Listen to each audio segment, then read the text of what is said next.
क्या आप जानते हैं कि एक आदमी ने पूरी दुनिया में जंगें भड़काने के लिए हथियारों का सबसे बड़ा नेटवर्क चलाया था। विक्टर बाउट को मौत का ताजिर कहा जाता था।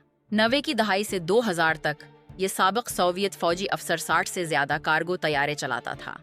ये तैयारे कुछ ही पट्टियों पर उतरते और अफ्रीका, एशिया और जनूबी अमेरिका में जंगजुओं, दहशतगर्दों और आमरों को हथियार पहुंचाते थे। इसके पास AK-46 से लेकर जमीन से हुआ में मार करने वाले मिसाइल तक सब कुछ था।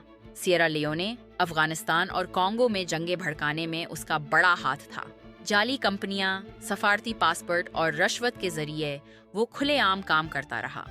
2008 में DEA के एजेंटों ने कोलंबियाई बागियों का रूप धारा और बेनकाक में उसे गिरफ्तार कर लिया।